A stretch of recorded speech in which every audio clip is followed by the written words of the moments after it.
কি নাম তোমার? মেঘ।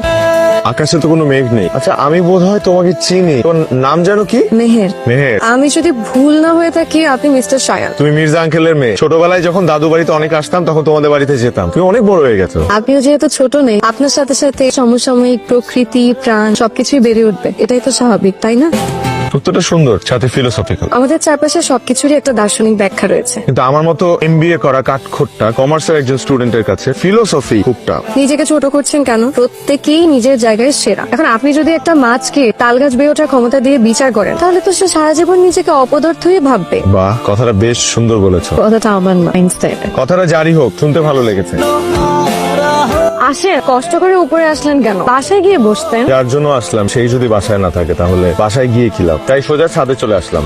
তোমার কিন্তু অনেক ধৈর্য। ধৈর্য? এই যে এতগুলো কবুতর একাই দেখাশোনা করো। শখের জিনিসের প্রতি ধৈর্য এমনিতেই চলে আসে। তবে জানো, আমি এত কবুতর একসঙ্গে আগে কখনো দেখিনি। আরো ছিল, অনেকগুলো শোকে মারা গেছে। Very sad.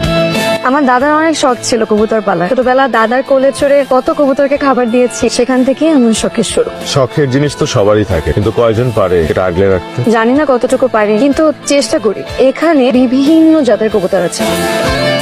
আসসালামু আলাইকুম, কেমন আছেন? ভালো। কি ব্যাপার, এমনি সময় তো অনেক পটর পটর করে, এখন চুপচাপ কেন? এলাকার কাউকে চিনি না তো, আনইজি লাগছে। এলাকার কাউকে চেনেন না তো কি হয়েছে? আমাকে তো চেনেন, নাকি আমার সাথেও কথা বলতে আনইজি লাগছে?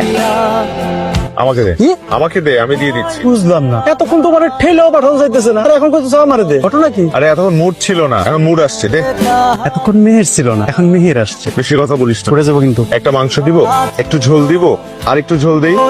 এতক্ষণ লাগে লইব, মানুষের বয়ে রয়েছে না। আরে আমার তো দেয়া শেষ হয় না। আরে পারবো না তো তুমি। আরে আমি সবাইকে দিব। আর পারবা না তো। আরে আমি বলতেছি তো। কইছিলাম পারবা না। ওরে বাবা, পান। আপনি পান খান না? আমার ব্লাড ফোবিয়া আছে। রক্ত দেখে ভয় পাওয়ার সাথে পান খাওয়ার সম্পর্ক কি? আছে, সম্পর্ক আছে। যারা পান খায় তাদের দাঁত, জিহ্বা, ঠোঁট সব লাল হয়ে থাকে, রক্তের মতো লাল। দেখতে রক্ত চোষা ভ্যাম্পায়ারের মতো লাগে। তাহলে তো আপনার আমাকেও এখন ভ্যাম্পায়ারের মতন লাগার কথা, তাই না? না, আপনাকে আমার এঞ্জেলের মতো লাগে। আপনার পাঞ্জাবের দাগটা এখনো যায়নি, আপনি পরিষ্কার করেন নাই? 20 মিনিট ধরে পরিষ্কার করার চেষ্টা করলাম, কিন্তু কোনো লাভ হলো না। আসল জিনিস দিয়ে পরিষ্কার না করলে কোনো লাভ হবে? বাদল ভাই, একটু এদিকে আসবা। আমাকে এক ফালে লেবু আর একটু ব্লিচিং পাউডার এনে দাও না। খাওন তো শেষ, কারণ লেবু দিয়ে কি করবা? দাও তো।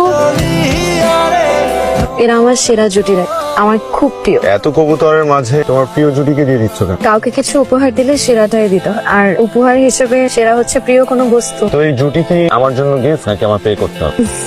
সবকিছুকে অর্থ দিয়ে মূল্যায়ন করা যায়, কিছু কিছু জিনিস আছে প্রাইসলেস।